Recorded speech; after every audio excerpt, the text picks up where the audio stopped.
call Those this were the good years. order. Yeah. Work session tonight. We're going over homelessness and policing as well as the emergency operations plan. So Chief Roberts is here to go through those two items with us. Then this evening for our meeting, basically we have our consent agenda, and then we've got the community development block grant project, and then we move to our city manager committee and council reports and head home. So with that, any questions on the agenda tonight? Chief Roberts, you're up. Well, thank you, Council. Thank you. And we'll start out with the homelessness and policing. I'm gonna try to speak. Lori, Councilor Smalley, can you hear me? I can hear you just fine, thank you. Okay, having a bit of a throat issue, so it's gonna be I'm speaking a little quietly. What's the water? I'm dealing with this throat thing for a while. But I think to start off, and I don't know if all of you had a chance to look at numbers. They're not in this report, but I just wanted to discuss the numbers, the homeless numbers within our county. Once every 2 years, the county does a count of all the homeless people that they can contact. The numbers are fairly accurate, I think. The way they look to me, they're fairly accurate. But there are things to be considered, such as there are some people that just don't get contacted.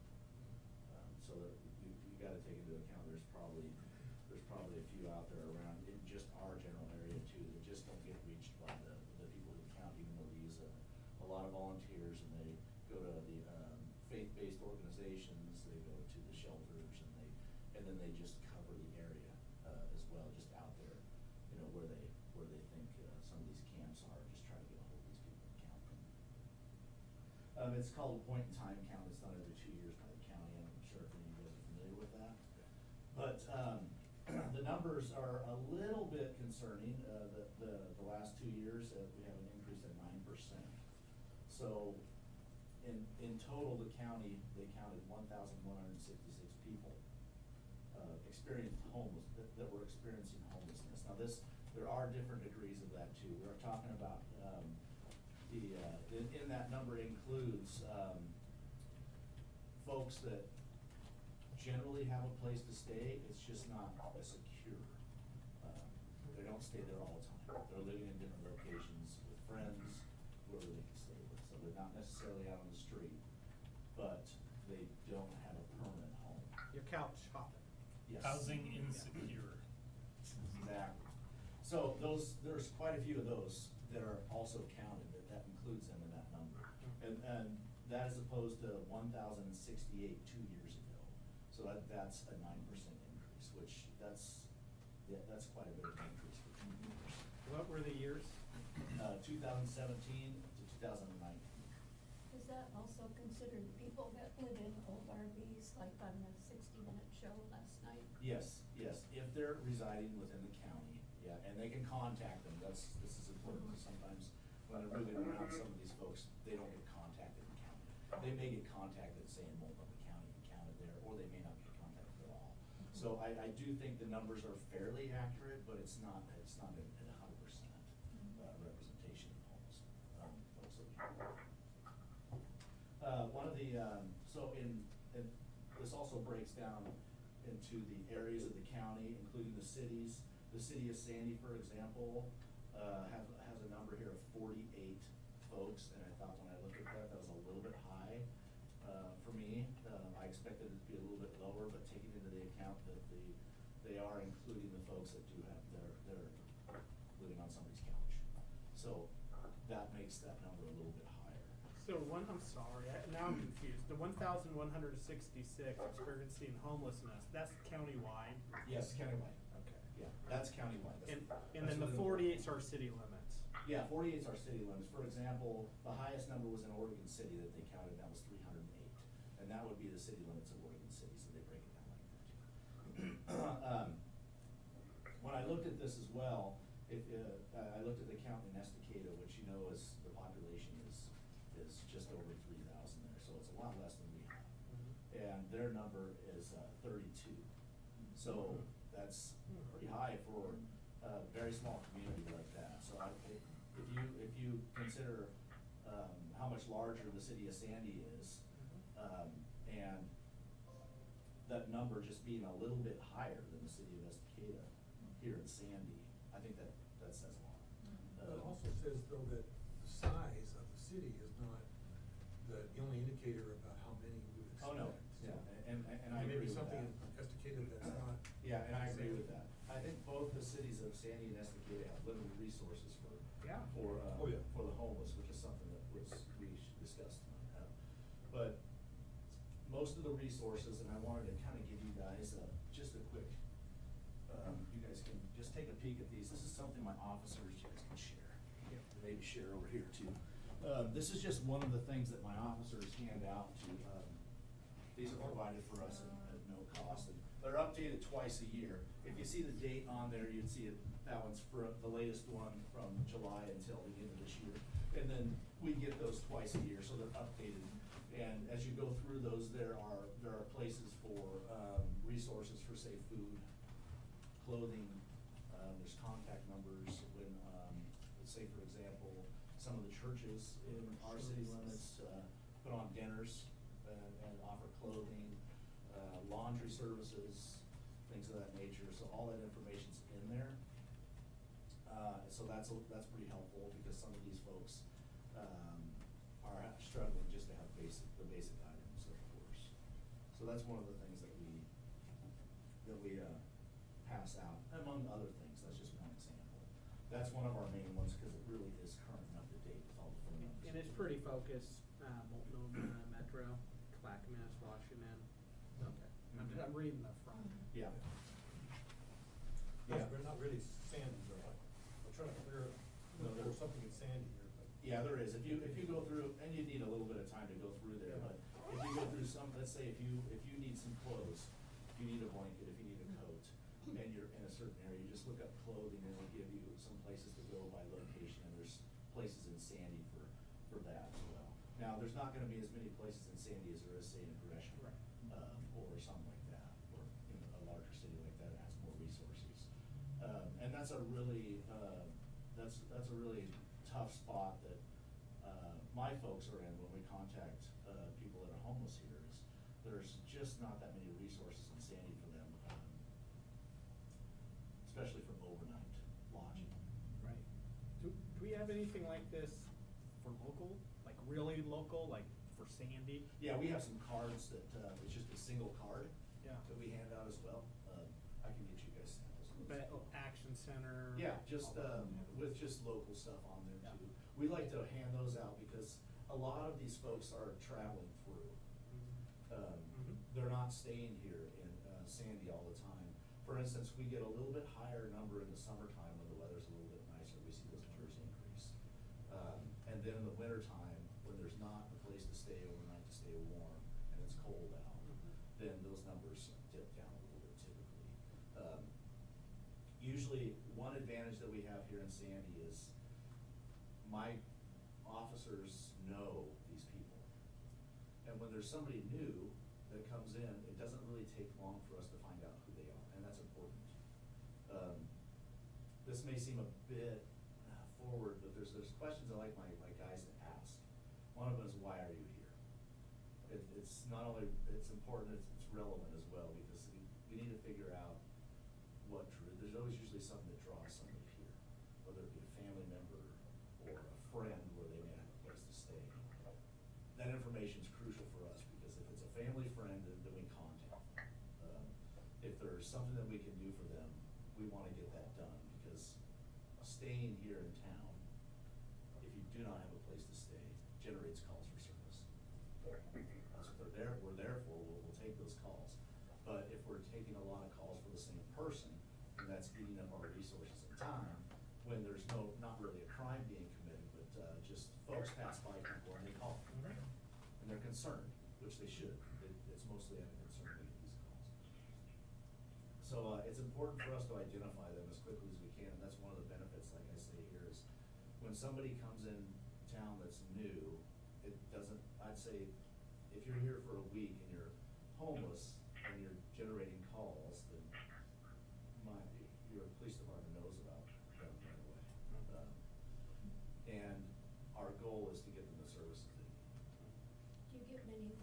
families versus just single people? Very few. Almost all of the ones in Sandy here that we know are single males. Yeah, there's a few females too, but mostly single males, that's the bulk. It's interesting, because in my office, I'll get people, not really often, but I try to figure out a number, maybe once a month, once every other month, I'll get a family that will come in and he's working for McDonald's, and they're living in their car. And they're looking for a apartment for like $500 a month, which is crazy, you can't do that. So we're not really counting those kind of folks, they're more the couch people that we're not as familiar with. Well, no, if they've been contacted and they're living in their car, then that's something, okay. I don't know if they've been counted or not, but. I don't either. Yeah, those are, they're classified as homes, the car is not, the vehicle is not considered in their home, so. Oh, right. And there is a couple here in Sandy right now that we've been dealing with the last few days that we're trying to get some. For example, there's somebody down by Fred Myers that's parked there yesterday for a whole weekend.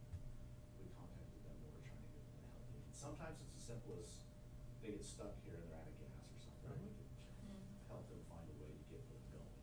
Do you connect them up with churches? Because I know some churches have money for gas. Yeah, we Food, do. that kind of stuff. We do. But those resources are limited. We used to have some programs where we had a credit card that was used, and it was a credit card from one of the church organizations, and we could give out vouchers for fuel and lodging, but that just became it was used for purposes that it was used for the same people over and over again. And the idea is to get them out of this cycle. And ultimately that program ended. So we don't have say a line item in our budget for vouchers. We rely on the faith-based organizations and the Action Center. So how do you specifically deal with a camp? Well, there's a lot of ways. Well, we have to post the camp first. Once the camp's called in, then we have to post it, 72-hour notice, and then those people have to vacate that.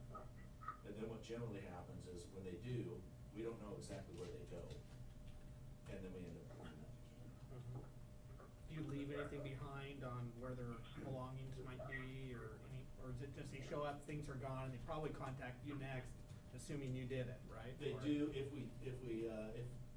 some of the items are of value, then they'll be put in our police department for safekeeping for when they pick those up. We hold them for a certain amount of time, and then after that time period's gone, we get rid of them. Most of the time they're destroyed. Almost all of that stuff, I'd say over 90% of the stuff that we clean up is just destroyed and thrown away, because most of it is just garbage. Maybe sleeping bag, old coats, things like that. But we don't generally have, some of the people that are there, we know who they are, and they're moving around. So they'll set up camp in one spot, and generally it's not something you would see, for the most part, it's not something you would see right off the side of the road. So it would be down in deep in one of the St. River Park or something of that nature. So somebody calls and says, hey, there's a camp here, we'll go down and check it out, post it, clean it up. So quick follow-up, I know you got a question. So it's all complaint driven then, right now, like we're not Mostly. kind of actively looking for these camps? Yeah, well, some of them are discovered on walkthroughs in the summertime, like Mhm. when we walk through the parks, Yeah. walk on the trails. Yeah. So, but mostly complaint driven, yes, I would say the large majority of them be complaint driven. Primarily because our trails are probably being used by both homeless and our community more in the summer, yeah. Both, yeah. And there are some places on some of those trails, if you walk them, there's some of these offshoots of these trails that go deeper into the woods in some places, and most people don't walk those trails, but if you go back there, you start seeing some things. Yeah. They're easily accessible too, so it's not that far out of the way. So, do you have to post it even like if someone tried to camp visibly from Tickle Creek Trail, even though we have signs that say you're not allowed to camp, do you still have to post for each specific? We posted if nobody's there, Oh, okay. yeah. So if there's somebody there, then we can take care of it a lot sooner than that. Oh, If there's okay. nobody there, we post it. Huh, okay. Your conversation seems like it's an awful lot about people who really don't have any resources at all, and either passing through or they're camping in places. I recently had an experience where one of my relatives came through. We tried really hard to help him out. We but because he was involved with drugs, things that we did for him just failed, and he ends up coming back a week later, and he actually called one of the officers, and I don't know if you were aware of that one or not, but wanted to find out if my house was at the time filled with about 13, 60, and 70-year-old ladies. There was a danger in my house. When Officer Coates came up, he wanted to check to make sure that there wasn't something wild going on in my house. I said, go ahead, check it out, but you're gonna ruin a tea party. I'm always nervous about extra. That's right. Wow, but how about some of these that the family's trying, but they just can't figure it out? In this case, I don't know where the guy is now, but it's, a lot of it's drug involved, and I suspect that's what a lot of these camps are involved in too. Or am I just assuming wrong? No, you're not. Dependency issues and also some mental illness, those are also part of what we're dealing with here. I would say a larger percentage of substance abuse or, you know, things of that nature, those are hard to deal with because you try to get them, whether or not they have those things on them, the crimes, and they get arrested, they're not getting the help that they need, going to jail and spending the night. Right, doesn't solve the problem. And the help can be offered, but those people have to go voluntarily unless there's certain circumstances. We can force them to go to the hospital. In most cases, that's not the case, so. But yeah, dependency issues play a big part in our community too, with this number of people that we have, this group of people that we have. Almost 50. Can you explain sort of the reasoning behind the 72-hour notice, the law? Yeah, the law, yeah. Yeah. Yeah, we have to post that for 72 hours by law, of course, and then with that, there are certain things on the posting that we need to put on there, who we are, the time frame, and there are times when we go back and it's gone. So there are times when people will see that and they take the stuff and they go to a different location. Now, I'm assuming a lot of that is like we find it on a trail, but what is our our sidewalks? Because I'm guessing, or I'm hoping that we can patrol our pedestrian sidewalks a little bit differently than we would a trail that's more out in the wilderness. And then also with that, panhandling. I mean, what kind of ordinances can we put into place? What kind of enforcement can we do on panhandling? Yeah, we've tried a number of different, a lot of those panhandlers are on, I think the most recent one I saw was Sunday Fred Meyers. There's entrance, right, the entrance there at Fred Meyers where the Burger King is, right off of 362. We tried a number of different things. One was a business license. We tried that, and that we were advised not to do that by our legal counsel. And some of these things these people are on private property and they're allowed to because they ask. So that makes it a bit more difficult for us. Now, yeah. So. Well, most now, of the can we places pass an where- ordinance not allowing private businesses to panhandle? I would have to talk to David about that, get some legal advice on that. Yeah. I mean, there's also the free speech considerations too, right? Well, yeah, but there's a difference between saying no to a war in Iraq versus can I have $5? Yeah. Yeah. Yeah, I mean, That sounds legal good. advice is useful, but like the difference between selling Girl Scout cookies where you're asking for something, you know, in return, or asking for donations, Salvation Army and stuff like that, versus someone asking individually for something. I mean, can kind of, legally could be a little bit gray. And can you limit one and not the other? We're gonna outlaw all GoFundMe campaigns within the city of Sandy, you know. Well, we don't have to solve it, right? Because we have other communities in this country. So what are other communities doing? I think I saw signs in Modesto, and I was just down there this last week. I saw signs in Modesto, and I think in one other city outside LA as well too, for no panhandling, maybe Bakersfield. But I didn't see anybody panhandling. I didn't drive through the whole town either, so. But I know it's a pretty impossible thing to solve with business owners or. Yeah, most of the time when we get calls on those folks, and we've had calls on those folks down at Fred Meyers and a lot of them at Safeway too in that area and by McDonald's. Most of the time we're able to solve it just by going to have a conversation with them. I think there was, there depends on the circumstances too. One of them was a woman with a small child, very cold out, so it Yeah. was pretty easy to solve. I heard that. Things like that, or just having an officer go down and have a conversation. But criminalizing it is a bigger drain on resources. Well, yeah, and A conversation, because if you're booking someone Yeah. for violating. with the size of our community, everybody sees the person at their Myers, right? Mhm. It's on all the Facebook. Yeah. pages. Exactly. Everybody Really? sees. Twice. Yeah, everybody sees the person at Safeway. So, there's a couple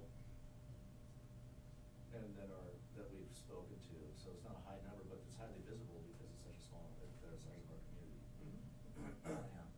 So something, just kind of a comment and a thought, I guess, is, and you've mentioned this a couple times while you've been speaking, and at the college, when we had the Eagle Creek fire, we were a Red Cross site, and what we did is, we did a lot of tracking on who was actually utilizing the facility, when we were a Red Cross site, when they evacuated, up the gorge. And we saw a large number of people who were not residents of the gorge, that knew they were giving out free meals and shelter and showers. And so I think one of the things is when you get resource heavy, it incentivizes coming to a That's right. certain area. I wanted to talk And about so it's that that too. balance of not draining all of our other resources or becoming the place, a destination point for people that are, food or housing insecure, because we have great resources out here.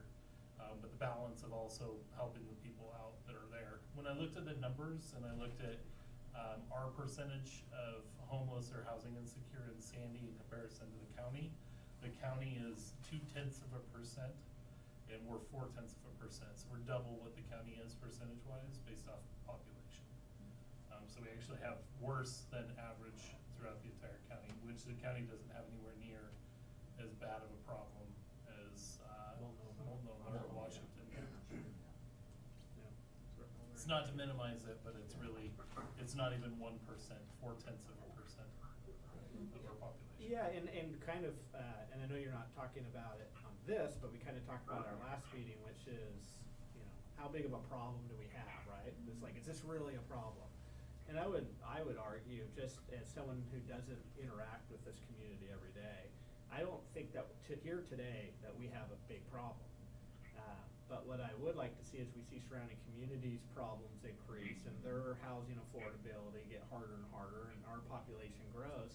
I just would like to see us not have a problem and then try to figure out how to solve it. I'd like to see us proactively trying to figure out what is working in other communities to be, preventative of it, and what can we do to strengthen our ordinances in case we are getting more panhandling. Not that we get an ordinance and then we send our police department out and we're enforcing. It's more of, best practices, right? Best practices that other communities are implementing to deal with this issue. And if they work though. Right. Yeah. And yeah. Because you may contact Modesto and they're like, That yeah, was we the got worst this silly idea. ordinance because city council decided to come up with it, and it sucks. I mean, that's no work. We spend all of our time not dealing with real crimes, but we're doing panhandling. That's exactly right. Well, I'm a little conflicted here because, we don't have a big problem, I don't really have a problem. I'm Yeah. interacting with a lady right now. Mhm. She's got a son who's just homeless, and she can't put him in the house because he's too wild to be able to stay in the house, and she's old enough that she can't handle it. But on the other hand, if we push that kind of folks out of our community, it doesn't seem like it's very ethical or very good for our community. On the other hand, I do know that Portland has almost the opposite problem. They become very friendly towards the homeless, becomes to be a destination for them. You're talking about some of the things you did with the community. I think that there is some kind of ought to be a balance, I guess, between saying we're a bad place for you to come because if you're homeless, and a balance of saying we will take care of you if you are homeless, especially if it's a dangerous time of the year.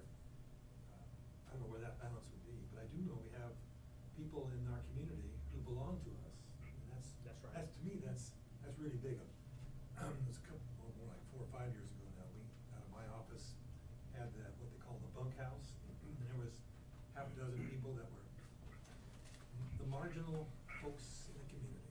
There were drug people in there were homeless folks looking for a place to stay.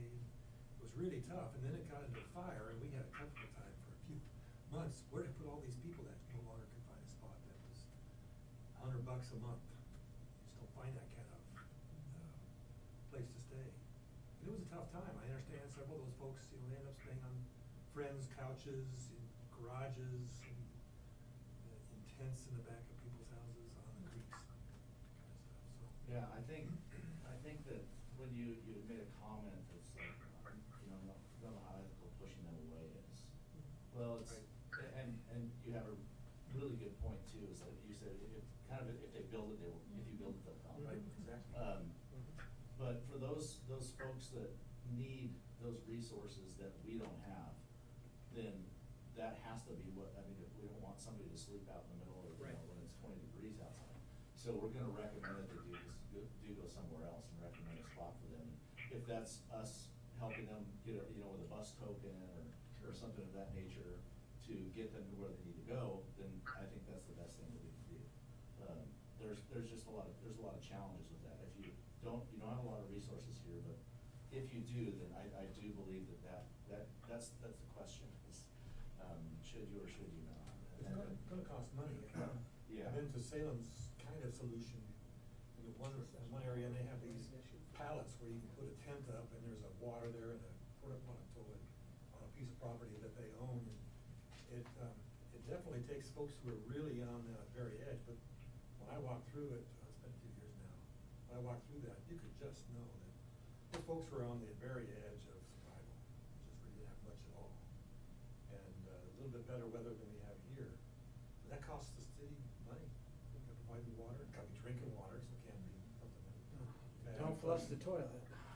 Well, porta potties, all that kind of costs money, and a place where people can go to, and I hate to say that particular group of people tend to be into crime and drugs, and the neighbors don't like that at all too, so finding those kind of places where you don't have that impact is an issue, so I think it's a conflict, one way or the other.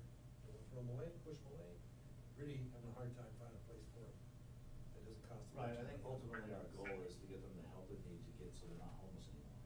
That's the goal of, when you hear on the news like this, you know, how do we, just crazy amounts of, funding are being thrown at this issue, and if you look into it, is it working or not?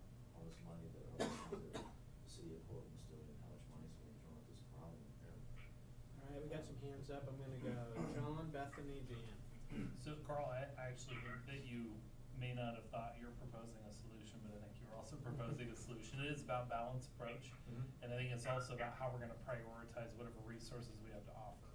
And I think if you were given a handful of a dozen people, and each of them get to tell their story about, well, I grew up here, I live here, I lost my job, and da-da-da-da, and you had to pick out who you're gonna provide resources to, I think we'd probably find a mechanism to be able to provide those resources. Like if you just passed in because you heard we've got food and shelter and it's a good place to panhandle because it's not too crowded, and the police don't mess with you too much, you can kind of stay where you're at, and that's why I'm out here, because I've been arrested too many times in Multnomah. We probably aren't gonna prioritize our resources to help you get back on track as easily as we would for someone who is the $100 a month that the place burnt down, and now they're a member of our community, they're trying to do better, they're trying to get out of the situation they're in, or not. So, but I will say, just so you all know as well too, when I lived in Alaska, I had some debt before I moved up there, and my last 6 months in Alaska, I lived in a car. So I lived in an '84 Buick Skylark. I have a picture of it. Could be worse. That's a good vehicle. Well, it was in 1984. in this car. Was it in summer at least? So it was actually, it was in the fall going into the winter. So it's very cold up there if you've ever been to Alaska. And I used to fire up my engine and turn the heater on full bore and heat up the whole car. I slept in the back seat. And that would kind of keep the car pretty much warm throughout the night. But I ran out of the campsite in the morning before the ranger would come through and collect everybody's money, and I did that for almost 6 months. I parked in parking lots, I go wherever I could. But I had like resources, I had a job at the same time too, and I was lucky to have a job, because if I didn't have an address, I couldn't have a job at that point in time. I think that's another challenge for a lot of people. But I was not one to accept handouts from anybody. Like, I never panhandled, I never asked anybody, if I could sleep on their couch or stay at their place. Maybe it was pride that prevented me from doing that, but I was also at a point too in my life where, the ability to make better decisions wasn't quite within my grasp. And so, I don't know that I would have responded as well to the resources, kind of a lesson I had to learn myself. And I think it's very unique in comparison to the situation a lot of people are in. And I even think at that point in time, I probably wouldn't have been able to be supported by resources that were available. I had, like, I go to the YMCA in Ketchikan, and I had a friend that worked there, and for $1, he would let me throw my clothes in with the towels, so I'd have clean clothes, and I could go in and work out and take a shower and kind of get cleaned up. Had another place that, the salmon chowder was $2, and I'd go eat salmon chowder. I worked for a float plane company. They'd build, make sandwiches for one of the local lodges. They'd bring back the leftovers, and so I'd have sandwiches literally for like breakfast, lunch, and dinner. And for 6 months, it was not a fun trip, but it's like I look back and I realize like I learned a lot through that experience as well too. And I consider it like a privileged homeless experience, and 100% is. And I think that balance of how much support we offer to not become destination homeless, is probably one of the most key pieces, but I'd say prioritize where we're gonna put resources, cause you want the money that we spend on this to make a difference. Yeah. You want it to change a trajectory, not just empower continued behavior. Because I think hard times for me force me to make different choices. Now, some of the things I value most right now, a roof over my head, a job, food, transportation, shelter, I mean, those things are hugely important. I kid around that I'd steal from my family to eat if I needed to. Don't listen to that. I don't ever see that being in the future, but I mean, it's a priority for me to have those things. And so I fight every day to make sure I don't run the risk of losing those. But it's kind of how do you learn that lesson through the process as well too, to where you're not just handing out empty resources to people that waste them. It's like the example you gave about the credit card. It's like that probably sucked because there were some people that probably benefited from it, but there were people that just kept abusing the system, and then it ruins it for the people that really do benefit from the help. So. You're up. Along those lines, actually, I have a friend on one of the neighborhood councils in Eugene, and if you spent time in Eugene lately, it's gotten quite bad with the homeless population, specifically in his neighborhood, that, and they feel like exactly what happened wasn't that we have all these great resources, it was that we're here and nobody's making us leave, so join, and in a very short amount of time, you can't walk outside the door without running into somebody. So I think it's not necessarily like, oh, there's a free meal at this church, therefore they're all gonna come. It's, I can camp and do what I want and nobody's gonna come ask me anything about it.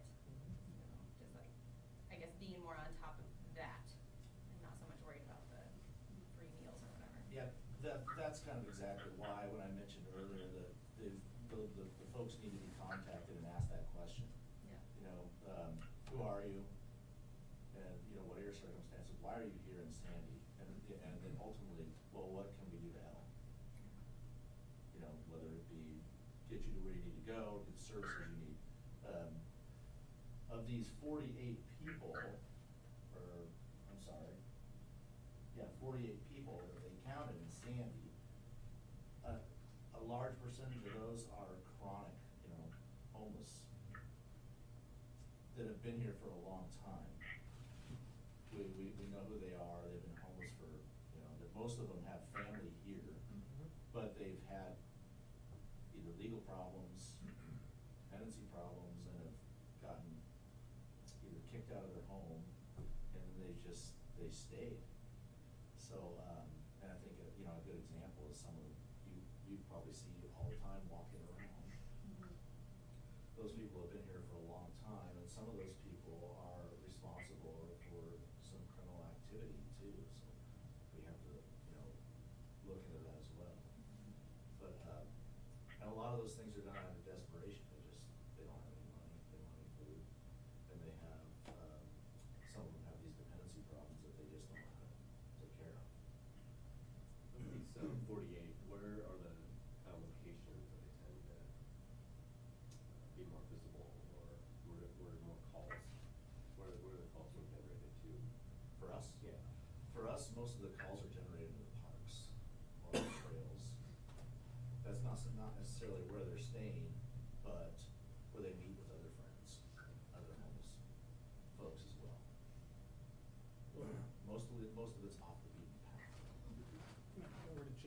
question. I'll tell you though, they are in the trails. I try to get to the gym and try to get to the gym in the morning.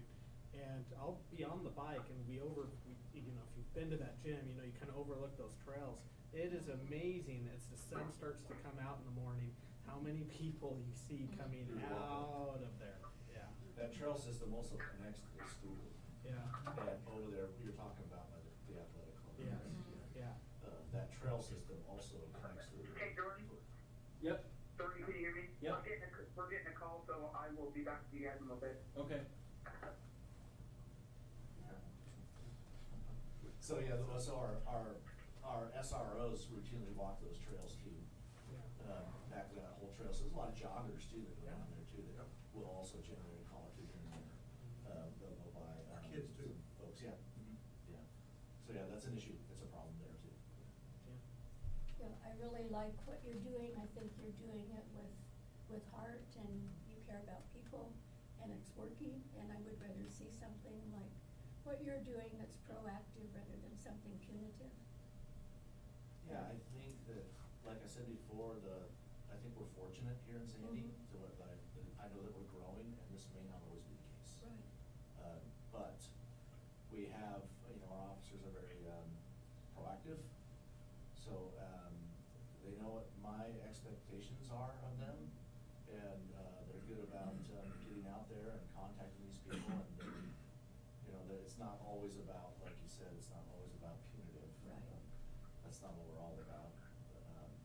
You know, one of our mission is to prevent crime too. So. That's it, when you have a young man walking down the street to the library who gets ran down and tackled and his teeth knocked out of his skull, I'm a little bit more towards Yeah. the punitive. Well, yes, there are cases, of course. Yeah. In general is what I'm Yeah. speaking Yeah. to, yeah. Not the And exceptions. homelessness is not a crime. Crimes No. are crimes. Right. So, in my mind, I'm relatively connected with the faith community, and I'm relatively watched this, I've got a personal experience now, and as I watch how Sandy is growing, and how we've been able to help some of these folks who are really homeless, and then other times not, it appears as if we're going about this haphazardly, I guess that would be the call. Some of that would be, you know, there's 3 churches who provide midweek meals, and that attracts folks. But where do they spend that? Meals happen in the evening about this time, so where do they go after they eat? You know, you're trying to help out and provide services and direct them to places, but you're not always catching everybody. I have a family member who I'm trying to figure out what to do with. And I have really no idea where those resources are, other than to maybe throw them in different places. It just seems like as we grow larger, there comes a line where we're responsible for a certain amount of this homeless, because they are our people. So a certain amount of this, we gotta be careful about not encouraging and creating a problem more than we already have. So it sounds to me like you're getting ready for us to come up with some sort of a strategy. Say, here's how we're gonna try to deal with, or not try to deal with it, or manage this homeless situation. Because we do have a homeless, and you've been telling us now there's almost 50 people. That's what we believe is in our community all the time. Are we gonna be a brother's keeper, or are we gonna be one of those who gotta keep our streets clean? That's how I view it. Don't really wanna push our folks out of the community, because they are our folks, and we're responsible for them. At one time, the county wanted to put a exiting facility here in the city of Sandy from people who were mentally ill, and as an exit community. It was kind of like a halfway house here in the community, and they were our people. And boy, the community just refused to do that, let that happen. That was not a pleasant situation, because they're very vocal, and I was part of that. I didn't want to be vocally against it, but the community was not happy. The location was bad. It was right over here by the Assembly God in the Avamere place. But they are our people. So are you headed for a proposal of some kind? Are you pushing us to find a proposal? No, not at this time, I'm not. I believe what we're doing is working. I am certainly willing to listen to council, or if there's any proposals, of course.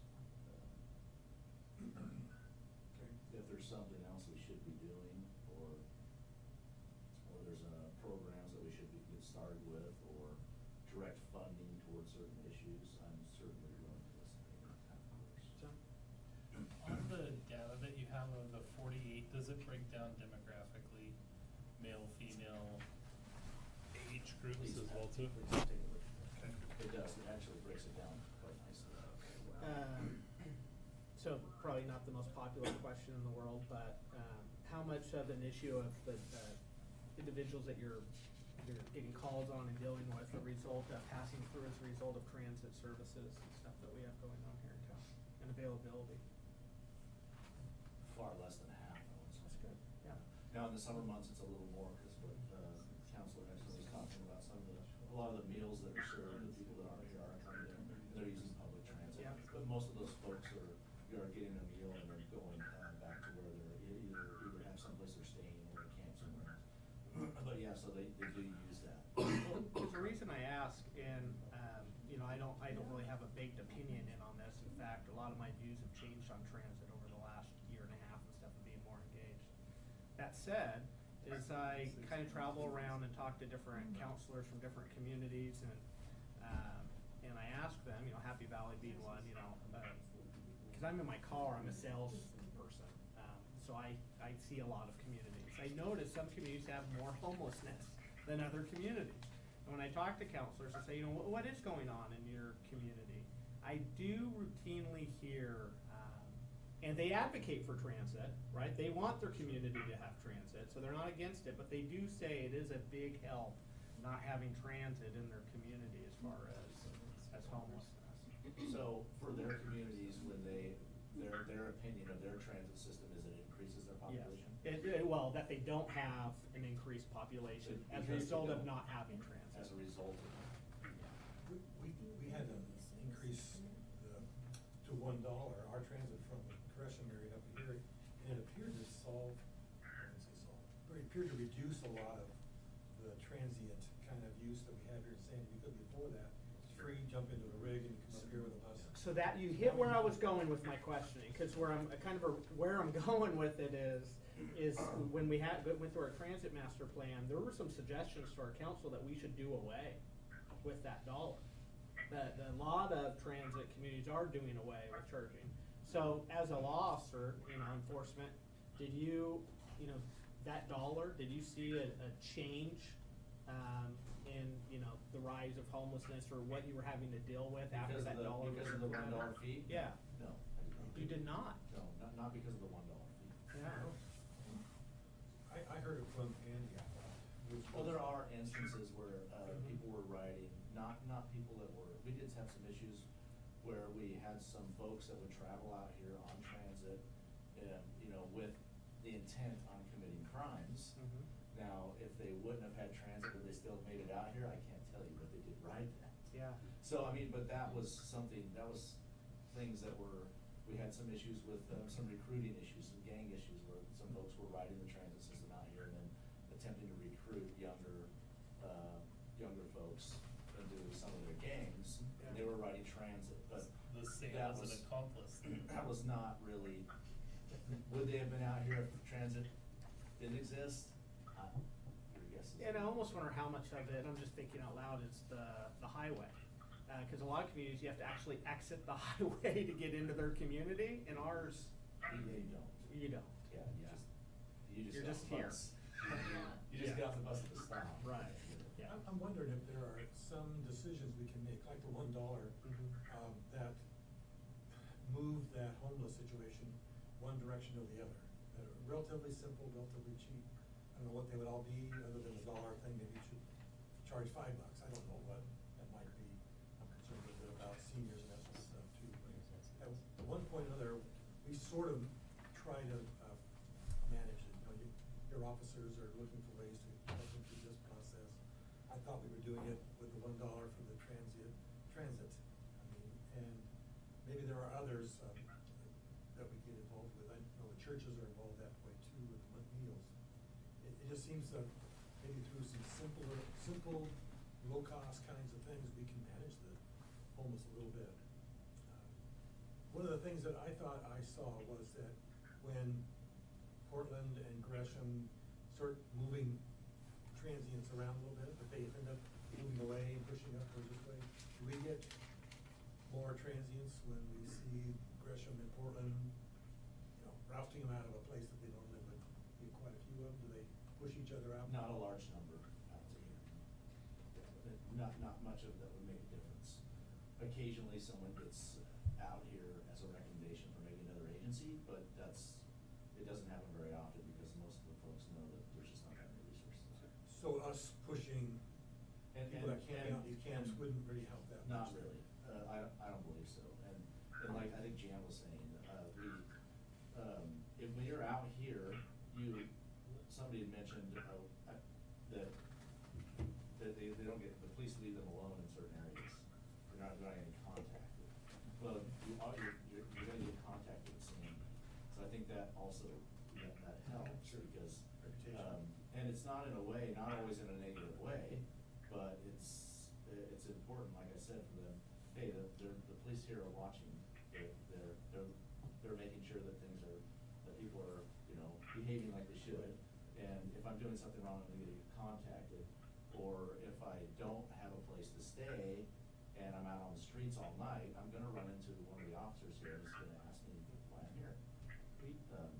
We need to start to wrap. One question I did have is, since we're looking at a parks district with more trails, and trails is where a lot of camps happen, are there a lot of IGA, would there be an IGA agreement, or are there precedents for it between like a district and the local police department for security services? Because what concerns me is as we have more trails and more parks, we're going to need more law enforcement, right? Depending on the size of that district and the amount of property, I mean, I think that district would want to maybe consider having a park ranger or two to patrol, but they're not gonna have their own police force, and you wouldn't need an IGA for, it'd fall into the jurisdiction.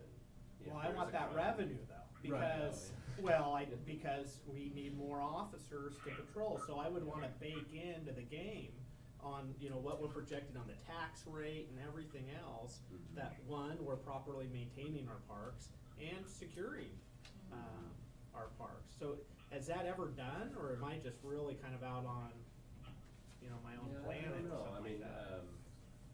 You're looking for a way, like, if it's gonna increase the amount of park acreage and land that we have, then, you'd have perhaps more police, requirements, more people to have to respond to incidents and things like that. I just don't wanna pass a district, hey, community, we're passing a district, we're gonna get a park, oh, now we gotta raise your police fee in order. So all this activity, well, Yeah. it is a question for the community too, is, tourism brings a lot more people and, it generates Yeah. some issues when you get more and more people into town, not just your residents, but just, for events and, people visiting and getting in the park, whatever Yeah. happens, generates calls, but. Yeah. But if I remember correctly, the city of Redmond had some kind of agreement where somebody provided services like maintenance, et cetera, and they didn't have to do it all themselves. Those things all can be negotiated. It's sort of what will the district want and what is feasible for them to pay for. I don't want the Springwater Trail, I know that. Right. So for, committing the city to patrol the trails, once or twice a day or whatever it is, Right. and, handle it, so. We do have one Yep. more work session item. I think some of the takeaways is that, again, the population size a lot of them are community, centered. They have connections to Sandy or the area. I think some of the numbers don't reflect sort of Sandy being the hub for the greater sort of Mountain County community. If you look in those figures, there's a lot of those homeless individuals that don't, are part of a city. They're in unincorporated Clackamas County, and I know there's individuals that come into Sandy on our, Mountain Express and that sort of thing from, up the mountain. And so again, being on the highway and where we are, we tend to be a draw not just for residents in the greater Mountain area, but also homeless individuals and families that are in the greater area. And it's interesting listening to the council dialogue about what is that balance of, resources that we provide here, and also looking, we do have some great resources that are community-based, the Action Center, churches, and things like that we can, continue to lean on and leverage and support, which we do, because those are great resources for, those community members. So, I thought that was a great conversation, and I do like the comments about being proactive and hearing what the police department is doing. Appreciate your efforts. Absolutely, Yeah. thank you. Yeah, it's really I appreciate you saying that. It's really it's a tough situation, just not just for us, but for the people some of these people that are in this situation. You meet them and they're trying to get out of it. It's not easy. It's just not easy to get out of, especially when you add in some of those types of issues like, if there's dependency issues and things of that nature, it makes it even more tough. So we only have a few minutes left. Well, we can go a little long. Okay. Here we go, Carl, you said short meeting tonight. Yeah, I know. The emergency operations plan. I think maybe the best way to go is just, did everybody get a chance to kind of look through the summary? Yes. Yeah. Okay. This is the summary, not the full. This is the summary and not the actually, full. right. It hits the important portions of that. Yeah. I think the best way to go, well, for one thing, we have also, besides the EOP, the Emergency Operations Plan, we do have a COOP plan that has been updated, so the continuity of operations plan has been updated, and that's. We had a coup on our hands. I know.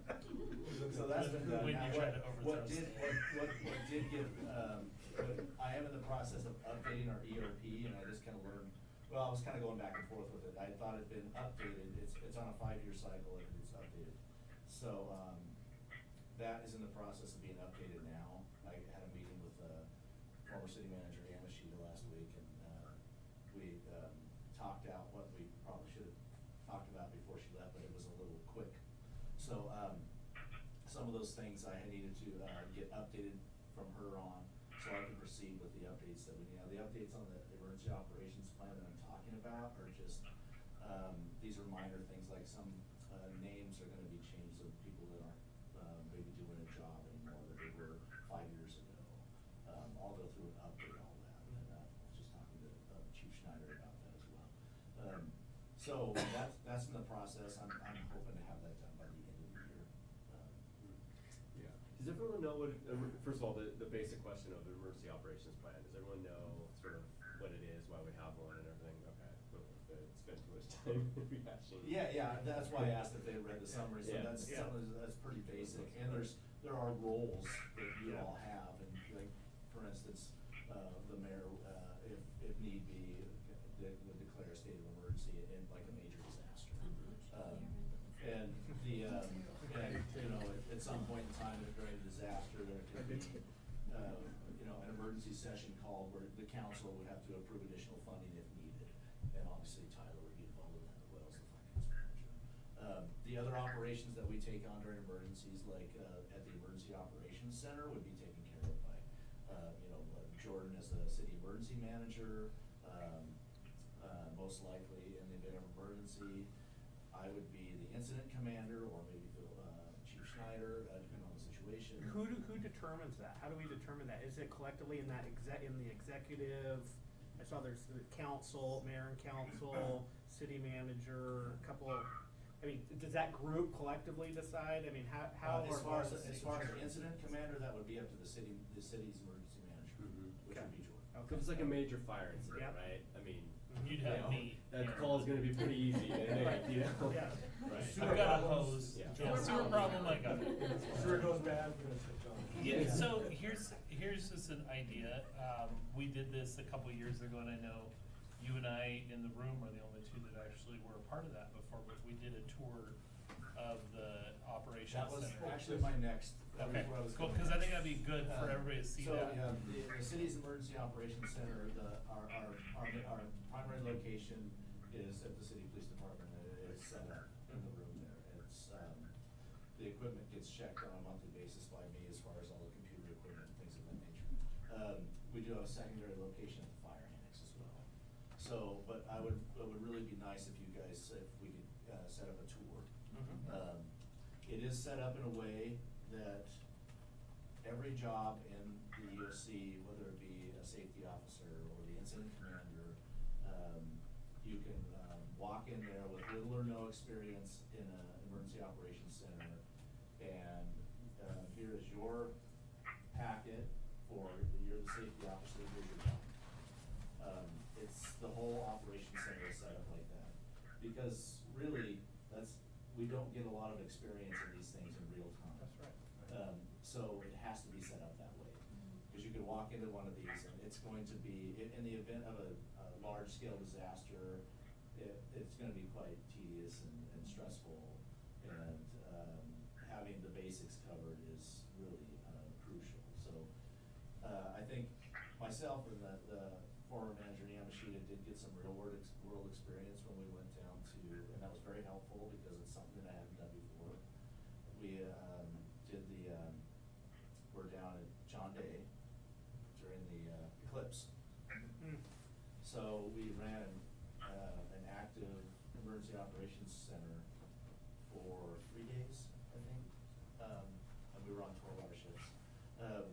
We were volunteers. We went down there voluntarily. We wanted the experience, and it was very helpful because I'd never been in a situation either at She at that time where we actually were running an operations center that was active, and so that was invaluable experience. But no, I think a tour would be really beneficial for all of you to see where all the equipment is, what the equipment is for, how we keep it up to date, and things like that.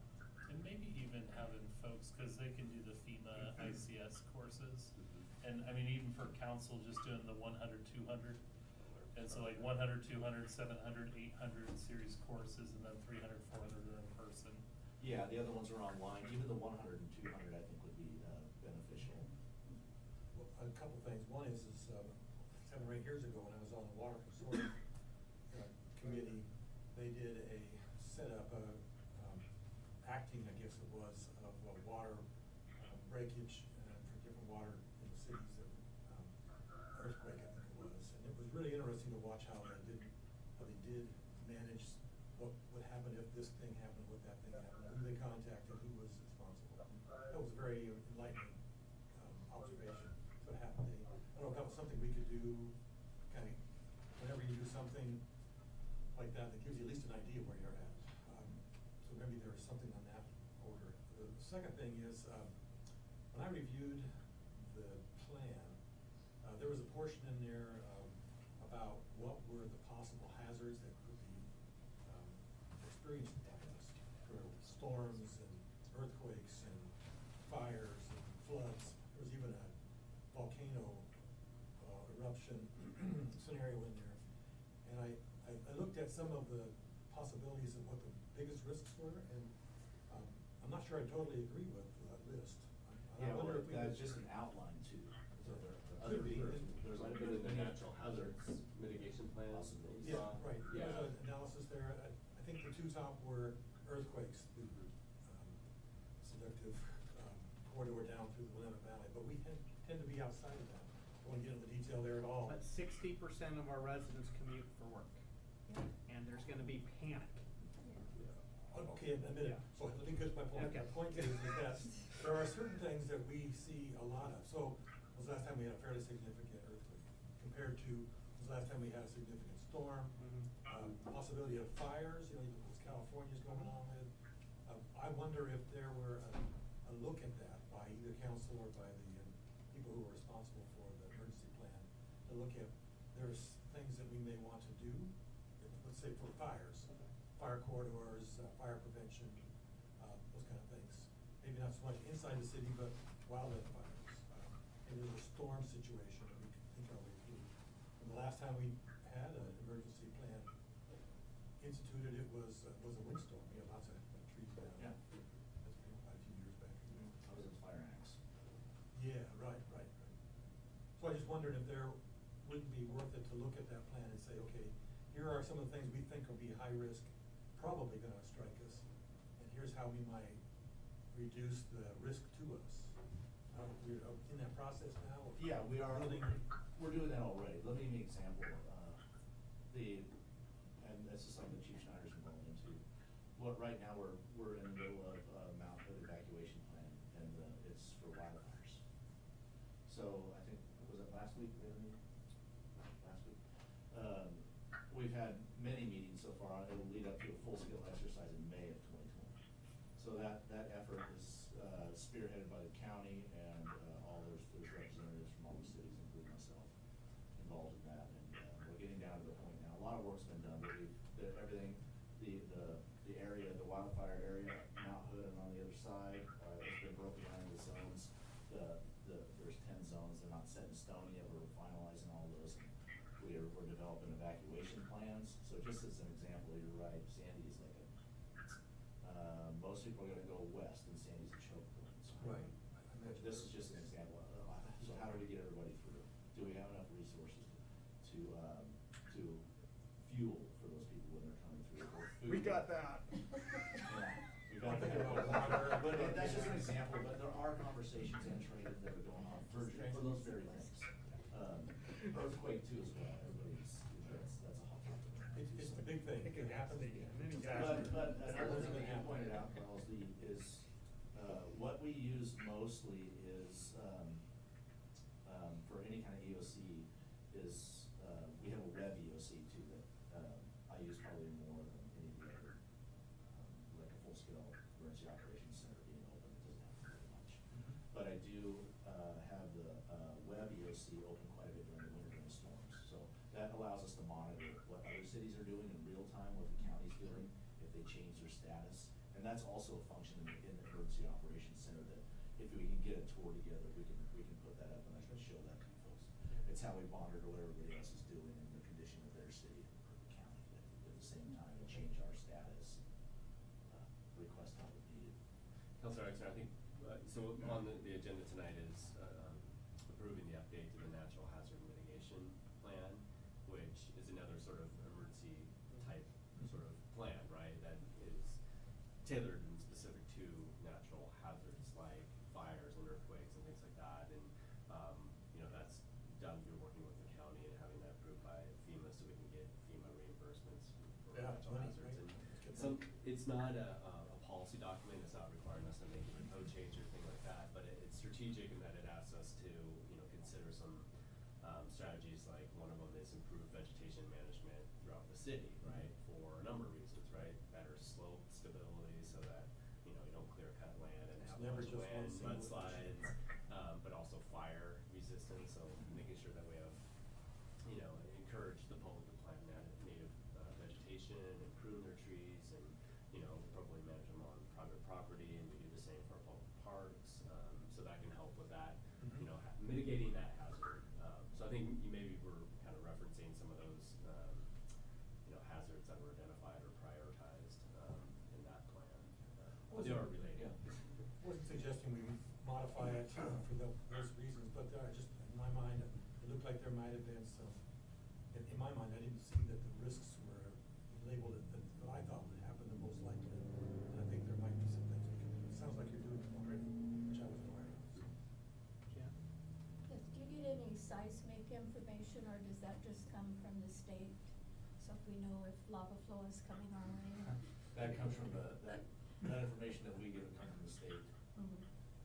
We could put our own sensors on it, I guess. I think the lava flow was a real low Saving that. priority. My guess is that we're tied in pretty close to some of this Cascadia stuff, because I know like Hoodland Fire, I guess, is supposed to be kind of the big emergency center for the east That's where we're side. having the evacuation planning up Is there, it? the Yeah. fires where we're doing that, yeah, Yeah. so. Cool. Any more questions? You guys wanna go to council? Let's do schedule the tour. Two of the biggest fears I have is active shooter, right? And everything, and I know you guys work with the school district, very well doing that stuff, but just making sure we're prepared for stuff like that and this earthquake. And some of the others, I think there's, scientifically, we're getting to the point where we can get a little bit of some warning on some of these things, where we can do some prep work. But what makes me the most fearful of is we don't know till that phone rings or till we feel it or whatever, and it's just go time, right? And making sure that, we don't have any idea what we're doing, but our job as a board of directors is to question and to make sure that y'all are doing what you're supposed to be Yeah, doing. and that information is gonna be, through the city emergency manager to you folks, and then, at that time you'd have that direction, so. Let's assign some homework before the tour then.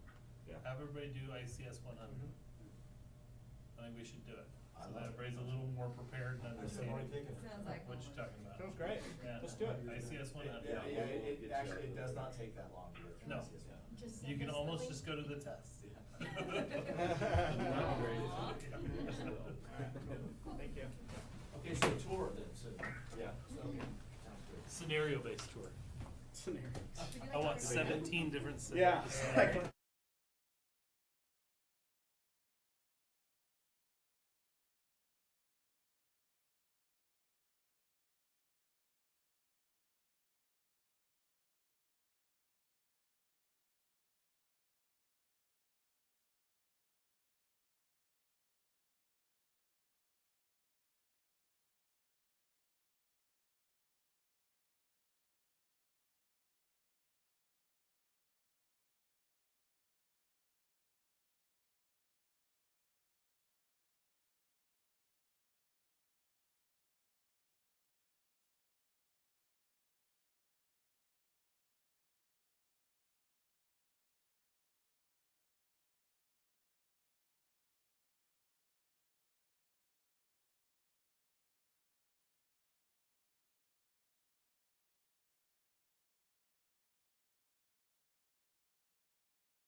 call the council meeting to order.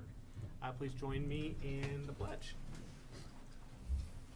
I pledge allegiance to the flag of the United States of America and to the republic for which it stands, one nation, under God, indivisible, with liberty and justice for all. Tyler, will you please call the roll? Councilor Pietzel, Excused. Councilor Smallwood, Excused. Councilor Hamlin, Present. Councilor Lee, Here? Councilor Etzner, Here. Councilor Schultz, Here. and Mayor Pulliam. Here. Thank you. Thank you. Short agenda tonight. We'll have, we'll get to our changes to the agenda, public comment. We have a consent agenda, and then under new business, community development block grant programs, that Mike Walker will be presenting. Then we'll go to our city manager and committee and council reports. With that, is there any changes to the agenda? Seeing none, I'll move on to public comment. Is anyone here that would like to give public comment to the council on an issue facing the council or the city? Seeing none, I will move to the consent agenda. I'm looking for a motion. Motion to approve consent agenda? Second? Some motion by Councilor Hamlin, a second by Councilor Lee that we accept the consent agenda. All those in favor signify by saying aye. Aye. Opposed? Motion carries. Moving on to new business. Mr. Mike Walker.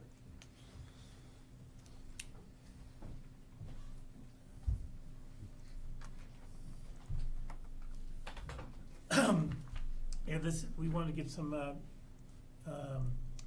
feedback from the council on some ADA or some CD community development block grant priorities. Clackamas County is an entitlement county, so they have a population over a certain threshold. So HUD distributes the block grant funds directly to the county, and the county acts as HUD's agent to distribute the funds in the county and to cities within the county. I think Gresham and Portland have their own block grant programs because their population is large enough. So this is something that comes up roughly on a 3-year cycle, and now it seems like they've dialed back to 2 years. And it's unclear from the information they've provided how much is available countywide. The county takes a little bit out of their allocation to fund the program and staff it, and the remainder they allocate for housing and some specific needs, and whatever's left over is distributed to cities and public service agencies in the county based on a competitive basis. So we've actually had 4 projects, but we dropped one out because of this need to acquire a right-of-way to complete it. And with federal money, the right-of-way acquisition process is very complicated. So much so that the county staff usually recommends that you do not submit a project that requires right-of-way acquisition. So we have 3 projects. One is ADA ramps in the southeast area of the city. This is an area where there were ADA ramps installed when those developments were built, but a lot of those developments were built in the late 70s and early 80s when there weren't clear standards for what an ADA ramp should look like and how it should work. Now that there are, in fact, all of the ramps are probably deficient. We currently have $75,000 from the county to replace a certain number of ramps in this funding cycle, and we'd like to get the rest of them in the next funding cycle. So we raised the estimate a little bit. We found out that we're a little optimistic on what it costs to replace the ramps initially. The other one is a sidewalk project on Mining. This is about 200 linear feet of sidewalk, and it's roughly it's on the west side of Mining Avenue, roughly across from the intersection of Barker Court and Mining. And then the third one is to put ADA compliant entry exit doors here at City Hall, the kind with the push button that you see. These doors do comply with the ADA because the amount of effort required to open and close them is low enough that it meets the ADA requirements. But they're not as easy to, they're not as accessible as the ones where you just have the push button. And the packet has the eligible the low and moderate income area within Sandy, and that seems to shrink a little more each year. And that's where the funds can be used for accessibility projects or anything that eliminates architectural barriers. Those can be used citywide, regardless of whether the area falls in the low and moderate income area, and same way with public buildings. So we provided this information to staff, library, community services, police, and asked them to submit priorities, and these are the ones that we got in time to place in the packet. Mike, why did you choose the amount to apply for that you did? Are we capped at a certain amount, or are No. you kind of basing it off of what we usually get? What's the process? It's kind of a black box process how it works. It's like, gee, did Malala get funded last year? Well, then maybe we should give some estimate. I don't know if there's any of that going on there, or if it's strictly based on the merits of the project, or the county does try and spread it around geographically. But I think they have like 2.1 million, if I recall, from their solicitation available in the next two funding cycles. Now, not knowing where council lands on this, and at the risk of getting Councilor Exner all amped up and excited, I'm gonna call tonight, so I won't. Okay, all right, and this will be mainly discussed at our next meeting, but could we apply for block grant funds to go towards the Sandy Community Campus to help with our ADA access and improvements to that facility? Yeah, we did discuss that, and I think kind of the concern was that if the fate of that building is unknown, or if we were successful and we ended up demolishing the building in 2 or 3 years, the county may look on that and say. Mike, are you suggesting you've never written a grant saying, please give us this money for a building we're gonna demo in 3 to 4 years? You wouldn't say that. I mean, what's the problem? I don't. Yeah, I've never disclosed it in a grant, but anyway, That's should have. good. Right, so Smart, that was, smart. Jordan and I did discuss this, and Yeah. that was kind of the concern. If the fate of that building is kind of up in the air, it would look kind of bad to like get a bunch Yeah. of money, fix it up, and then smash it, Yeah. a couple years later. But it is ineligible, it's an architectural barrier issue. Oh, okay, great. A couple things. One is I noticed that, it seemed to me in my mind, we had the area around Scenic Drive was our low income at one time, and we were giving out some of these grants to go back a few years. And I see that has been changed. What are some of these criteria that they use? Do we actually know how much income there is by each street? And They do it how by do we move that census back and tract. forth? These are census tracts, the areas. So I don't know if you get the areas east of the city and that kind of, flattens out the peaks and gets it below the threshold. But yeah, it's right. It used to be exclusively east of Bluff Road and Right. north of Highway 26 Yep. for many years, and now that's kind of shifted to south of the highway. We were able to use some of our grants to get those things sidewalked and such. Looks like we've moved to the south of 26. The other question I have is, I'm aware of a couple places that really would like to see us do some ADA things, and one in particular is the entrance to the east side of the Tickle Creek. There's just a curb there. There's no ADA access to that. Is that in this list? And I see it goes right on as part of the Tabarco. Do you know what those? I don't want to get into details if you don't know them, but Well, you could use money to eliminate architectural barriers anywhere regardless of income. So even though that's west of Highway 211, you could do that. I mean, we could just apply for, money for improving and substandard ADA existing ramps and installing them in areas where there are none. Okay. currently. so that would, some of these monies would be eligible for that We kind could, of we project. could change the application and say, we're gonna install ones where there are none, as well as make non-compliant ones compliant. Great. I'm not really asking for this year, but like for future years, could we, like the sidewalk improvements and stuff on Pleasant Street, could we do kind of a combination with urban renewal and stuff and really improve the sidewalks and Yeah, we were looking at trying to use it as towards the match on the Vista Loop sidewalk project, but Oh, yeah. the block grant staff told us it's really a nightmare working with, using federal funds as matching with highway funds or state funds, and so they kind of discouraged us from doing that. But, we could still apply, there's no hurt in, But would we be kicked out because of this residential requirement or anything? I mean, I guess. They have been reluctant to fund projects in the past that benefited, commercial properties, yeah. Okay. Any other questions or any suggestions on how to prioritize? 2, 3, 1. Yep. I'll go with that.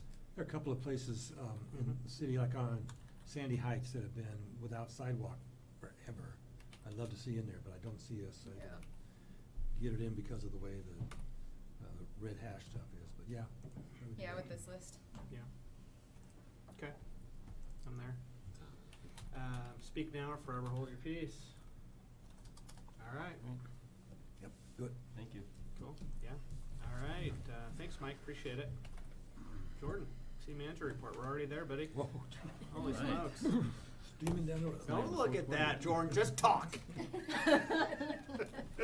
A quick update on the community survey. We're set to close that pretty soon. We're setting up a meeting for the subcommittee to review the results next week. Tomorrow we'll post a link for the open online survey, and so we'll get the word out Good. about anyone who wants to participate can do that with a link to the online survey. And we'll give just a general code out for the public that everyone using that code will be pooled in one particular result. Is it planned to present both? On the 16th, yeah. Both it's- the online survey? Yeah, the and- online will probably continue to let it trickle in, but we'll have the results obviously prepared for the 16th or by next week with the subcommittee meeting. And I'm sorry, Yeah. I can ask this at the committee meeting, I guess. Are there any controls in place that show, like, if a person votes online, are they from Sandy, are they from Estacada, are they from, I don't remember, did we have that in the questionnaire? It's the same questionnaire, so it has the demographic Oh, it's the exact, questions. yeah. okay, yeah. So they'd have to lie to you. Yeah. Yeah. Fine, yeah. Okay, sorry, yeah. We did receive the scope and proposal for the green alternative analysis, and at the same time, we've gotten more information on how we received that money from the state through Business Oregon. So we're working through that and hope to get that work started here pretty soon. Probably be a contract coming to council at some point, but that's about a 9-month process to complete all that work as part of that next phase in the facility. Call plan. Lori, please. Oh. Will we see some of that early on? I'm really energized Yeah, about that. mhm. Yes, yep. And we have some partners too that Mhm. would love We'll to be see involved with that. Involved in that too, yeah, great. We sent out the council rules, the latest draft, Mhm. and hopefully everyone got that. That has, How did that come out? just through that email, I think the council was Yep, I'll put copied on that, council right? right So you'll I have believe I a, got it, I didn't look at it myself. okay. Next meeting is pretty packed on the 16th, and I think the only work session item is the council rules.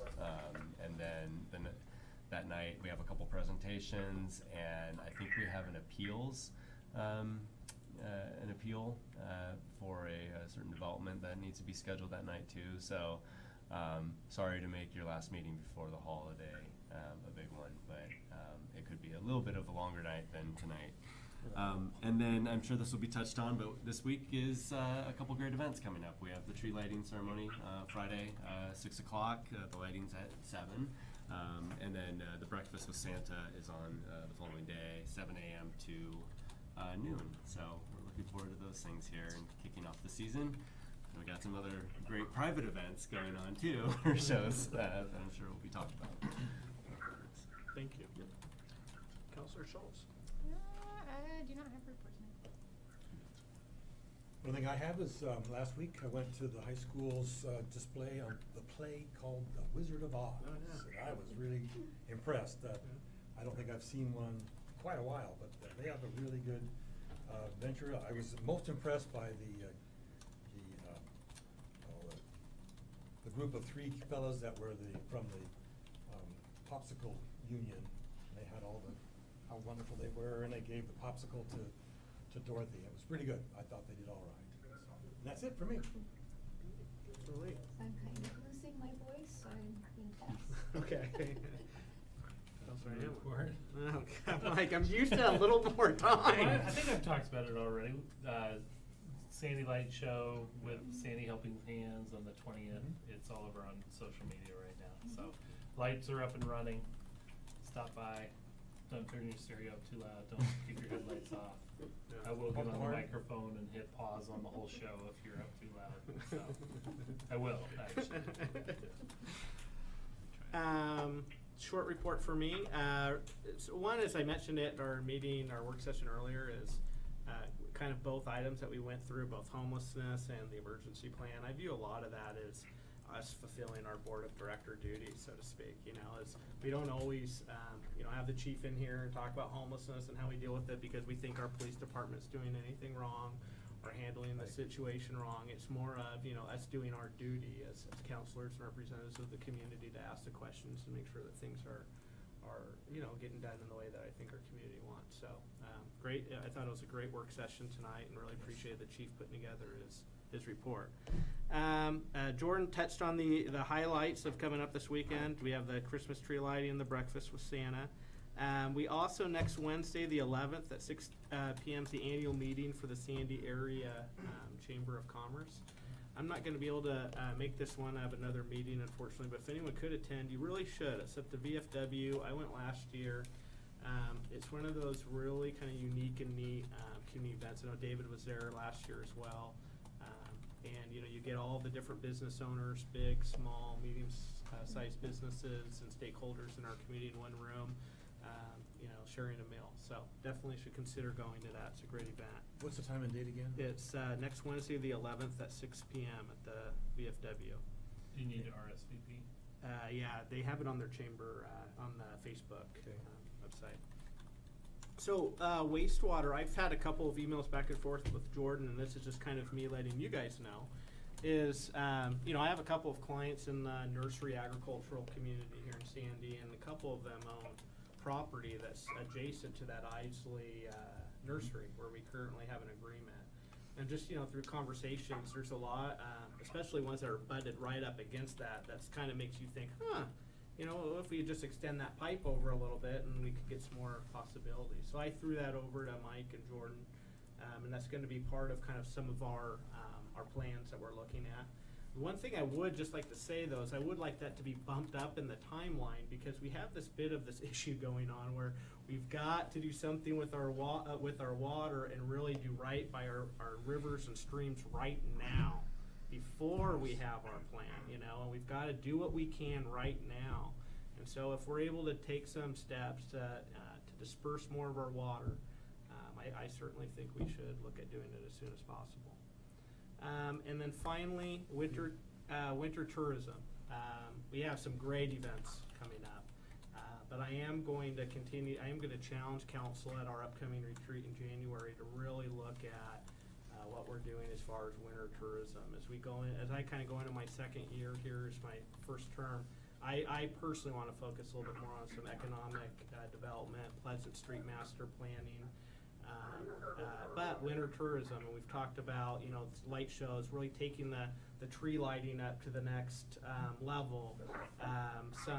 We've talked about the mining park and turning that into a possible, kind of light show for people to walk through, getting our local businesses involved. We've got this huge asset, this God-given asset of Mount Hood right here, and everybody coming through our town. It just makes a lot of sense with the Mountain Festival and different things that go on in the spring and summer around here, that we could maybe do a little more to uplift our community and get some more tourism and business activity in the winter months. So I don't want to just be thinking about that because it's November and December. I want to make it a goal that we're thinking about year round because I think it is a huge opportunity for us as a community. So, all right, with that, that's my report. Lori. Oh, Councilor Smallwood, I forgot about you over there. Do you have some things you'd like to talk about? No, I don't have a report tonight. Other than I'm amused at how much delay there is between the video and the phone. Watch this. Yeah. Have a good night. So a lot of delay. What do you think? A minute? There's a lot of delay, so I'm listening to Counselor Hamblin give his report, but Counselor Exner is talking on the screen. So we could do That happens all the time, what do you mean? There is like a 30 to 45 second delay, and part of that is just the way that the encoder is. Well, I actually feel like we actually should have a delay. All right. Thank you, everybody. Appreciate it. Exactly. Thanks, Lori. Yep. Yeah, thank you, guys. Thank We you. got nobody taking a Have a good censor. night.